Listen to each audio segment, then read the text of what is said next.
Vamos dar início à nossa sétima aula sobre álgebra vetorial e matricial.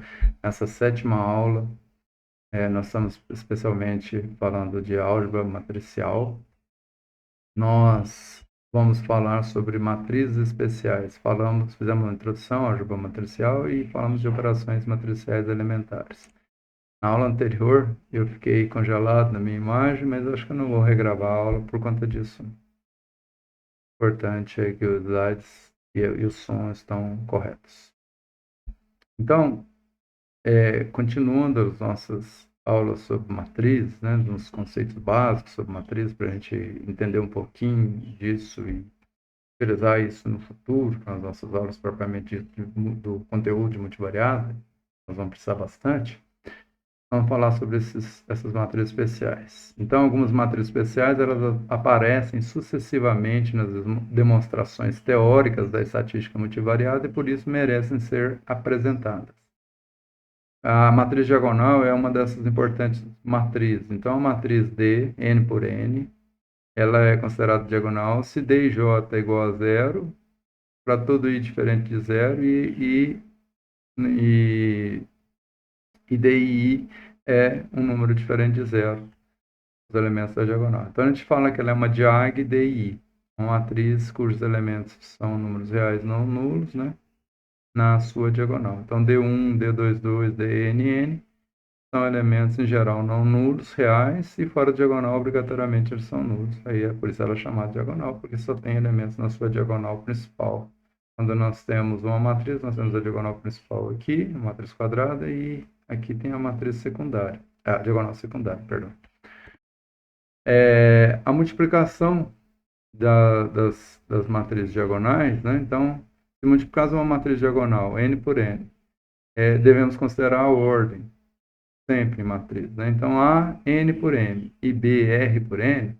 Então, se a gente pré-multiplicar a A por D, a pré-multiplicação por uma matriz diagonal vai reescalar as linhas da matriz que está sendo pré-multiplicada pela matriz D. Então, se a A pós-multiplica a D, que é uma matriz diagonal, suas linhas, a linha dela, que era A1, A12, A1M, fica multiplicada pelo elemento correspondente da diagonal, D1, D1, D1, para todas. Na segunda linha, todos os elementos da segunda linha ficam multiplicados por D22. E a enésima linha fica multiplicada por DNN, que é o enésimo componente da matriz diagonal D. Portanto, a pré-multiplicação de uma matriz A por uma matriz diagonal reescala suas linhas pelo elemento correspondente da matriz diagonal que está pré-multiplicando. E a pós-multiplicação é o contrário, ela reescala as colunas. Então, os elementos da matriz B nas suas colunas, a coluna 1 aqui, ó, B11, B21, BR1, vai ficar multiplicada, vai ficar reescalada pelo D1. A coluna 1 fica todinha multiplicada por D1. A B, coluna 2, a B12, B22, segundo índice fixado, BR2, vai ficar reescalada pelo D22, que é a segunda diagonal correspondente. E assim por diante até a enésima coluna que fica reescalada pelo DNN. Então, após multiplicação por uma matriz diagonal, reescala as colunas da matriz B, que está pré-multiplicando, pelos elementos correspondentes da diagonal. Então, a primeira coluna fica multiplicada pelo D1, a segunda pelo D22 e a enésima pelo DNN. Importantes propriedades das matrizes diagonais. Então, se D1 e D2 são matrizes diagonais M por M, e C é um escalar, então, se eu multiplicar D1 por um escalar C, vai resultar numa matriz delta que é diagonal. Se eu somar D1 com D22, duas matrizes diagonais somadas, dá uma matriz delta diagonal. Esses delta não necessariamente são iguais, não, tá, gente? Está representado como a matriz resultante dessa operação. D1 multiplicando D1 multiplicando a D2 ou D2 multiplicando D1 é igual à mesma matriz delta, também diagonal. E a soma direta, produto de Hadamard, que é produto elemento a elemento de D1 por D2, também é diagonal. Tá? que equivale ao produto D1 por D2. A mesma coisa. O produto de Hadamard, no caso de matriz diagonal, é igual ao produto matricial D1, D2. Se E e F são matrizes diagonais, a produto de Kronecker dessas duas matrizes também resulta na matriz diagonal e a soma direta, obviamente, é uma matriz diagonal. Porque E e F vai formar blocos diagonais, mas E é diagonal e F também é diagonal, então dá matriz diagonal como resultado final. Se D for uma matriz N por N, né, o traço da D é a soma dos elementos dos D e Is, os elementos estão na diagonal, como qualquer outra matriz, né, mas é a soma dos elementos da diagonal dela, são os únicos não nulos. O determinante da matriz D, representado também por barrinha, barrinha D, é o produtório dos elementos D e I. Se D e I é diferente de zero, para todo I, então a inversa dessa matriz é uma matriz diagonal, da matriz diagonal, com os recíprocos de cada elemento na linha correspondente. 1 sobre D1, 1 sobre D2, 2 e assim por diante, 1 sobre DNN, na enésima coluna e enésima linha. E essa matriz inversa é também uma diagonal. Mas se algum DI for igual a zero, então a gente pode obter uma inversa de Morpin-Rose, que é a D+.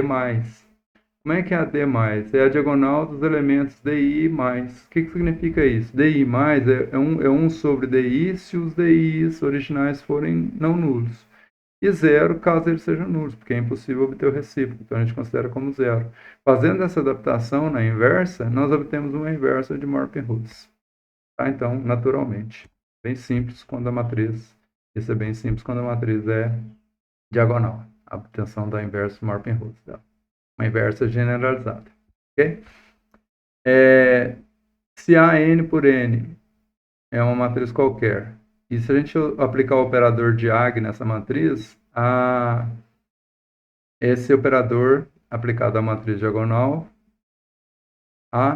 aplicado à matriz A, é uma matriz diagonal formada pelos elementos da diagonal principal de A. Então, o nosso diag aqui numa matriz, diferentemente do R, tá, gente? Não estou falando de R, não. Diag A resulta numa matriz diagonal D.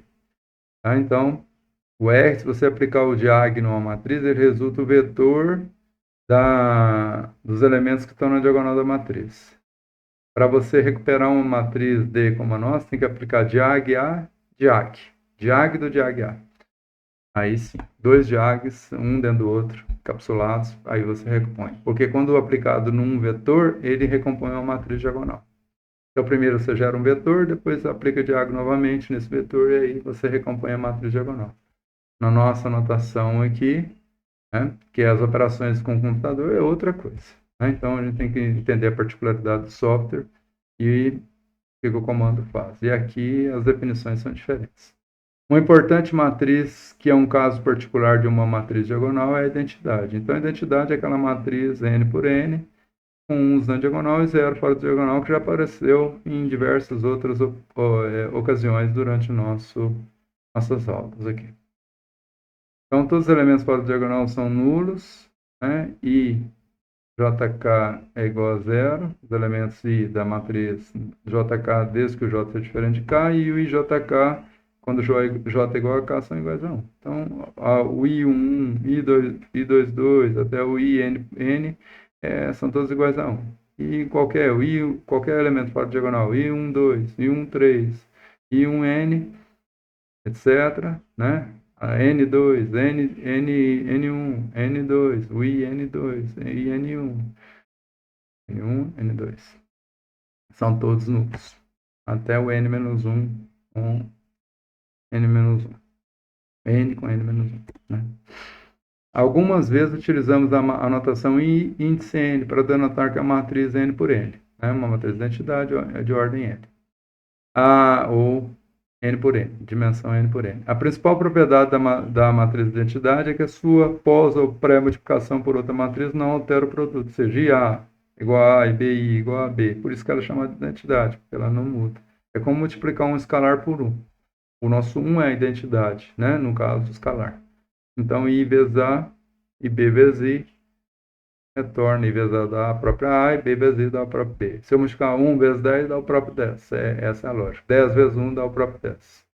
A matriz de identidade também é resultante de uma propriedade da inversão de matriz quadrada. Então, se eu multiplicar uma matriz A pela sua inversa, que a gente representa por A menos 1, ou a sua inversa multiplicado por A dá a identidade. Isso equivale, no caso escalar, a multiplicar 10 por 1/10, pelo recíproco do 10, pelo inverso do 10. Então, 10 vezes 1/10 é igual a 1. 1/10 vezes 10 é igual a 1. É a identidade, no caso escalar, real. E aqui, no caso matricial, eu vou pré ou pós multiplicar pela matriz de identidade, isso vai resultar na identidade de ordem N. A matriz for N por N. Outra matriz que é muito utilizada é a matriz unitária, né? A matriz J. Essa matriz J, matriz unitária, ela é uma matriz composta de uns. Então, se nós tomarmos um vetor 1, dimensão N, e multiplicarmos pelo 1 transposto, dimensão N, então 1 transposto vai ser N por 1, então, desculpe, 1 por N, então isso aqui, N por 1, então isso aqui vai dar uma matriz N por N de 1s. Tá? Então, 1 linha é igual a essa matriz aqui, é o J. Esse vetor 1 linha é isso aqui, ó, com N componentes, vetor coluna com N valores iguais a 1, igual a unidade. Esse vetor 1 também a gente pode representá-lo por J também, que é um caso particular da matriz unitária, né? Em que essa matriz unitária não é quadrada. Ela é uma matriz N por 1, né? Um vetor, na verdade. Outra matriz especial de ocorrência relativamente frequente é a matriz nula, que é uma matriz composta de todos os elementos iguais a zero. Então, zero negrito com todos os elementos iguais a zero. Pode ser quadrado ou não. E ela já apareceu em várias outras ocasiões para nós aí. E vamos falar agora, finalmente, da última matriz especial, que são as matrizes ortogonais. Né? Então, as matrizes ortogonais podem surgir, inclusive, da ortonormalização de Gram-Schmidt. Né? Quando você faz uma ortonormalização de Gram-Schmidt, você obtém, se você fizer uma base de ordem P e dimensão P também, então você vai colocar isso nas colunas de uma matriz, você vai formar uma matriz P por P, se for N, N por N. Então, essa matriz é resultante da base, em que a dimensão é igual à ordem da base, né? O número de linhas ou de vetores linearmente independentes. Então, você tem uma matriz ortogonal como resultante desse processo. Então, o que é matriz ortogonal? Tem essa propriedade, Q vezes Q' igual a Q' Q, que é igual a identidade. Ou seja, qual matriz que a gente multiplica por uma outra, pós ou pré multiplica por uma outra e dá identidade? É a matriz inversa. Isso quer dizer que, no caso da matriz ortogonal, a sua transposta é igual à sua inversa. Então, se a matriz Q for ortogonal, então Q menos 1 e Q transposta são ortogonais e iguais. O valor absoluto do seu determinante é 1 e seu oposto é N. Então, o determinante dessa matriz é mais ou menos 1. E o valor absoluto dele, então, é sempre 1, né? Porque ou ele é negativo, ou ele é positivo, esse determinante, mas é sempre igual a 1 em módulo. E o oposto é igual a N, porque tem posto completo, né? Essa matriz for N por N. Então, se A e B e C são matrizes ortogonais, então A, B, A, Kronecker, C e A, soma direta C, são ortogonais também. Tá? São propriedades importantes. Vamos ver um exemplo 1 aqui, que tem uma matriz cosseno 2 por 2, vamos ver se ela é uma matriz ortogonal. Então, a gente vai fazer o produto Q' aqui, Q' para ver se dá identidade. Se for, ela vai ser ortogonal. Então, fazendo esse produto aqui, é cosseno ao quadrado mais seno ao quadrado. Multiplicamos a linha pela coluna 1. Então, cosseno ao quadrado mais seno ao quadrado, linha 1 pela coluna 1 me dá o primeiro elemento. Linha 1 vezes a segunda coluna, cosseno ao quadrado. Veja que essa matriz aqui, ó, é a transposta dessa. Cosseno menos seno vem para cá, seno e cosseno para a segunda coluna. Transpusemos. Então, cosseno ao quadrado, cosseno vezes menos cosseno vezes seno, mais seno vezes cosseno. Aqui. Então, isso aqui é igual. Seno vezes cosseno, um negativo, outro positivo, isso dá zero. Isso aqui dá 1. Quando nós multiplicarmos a segunda linha pela primeira coluna, nós obtivemos isso, que é igual. Então, duas parcelas somadas com valores iguais dá 0, uma positiva e outra negativa. E depois, seno menos seno vezes menos seno dá seno ao quadrado, mais cosseno ao quadrado, segundo elemento vezes esse, temos Q igual a 1. Então, isso dá identidade. Do mesmo jeito, se a gente fizer o produto Q que é linha, então aqui é a original e a sua transposta, fizemos o produto, chegamos na mesma conclusão.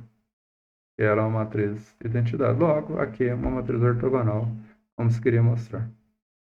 Exemplificar, né? Na próxima aula, nós vamos ver sobre operações matriciais. Nós vamos ver traço, determinante e outras operações matriciais importantes. Então, até lá, nossa 8ª aula.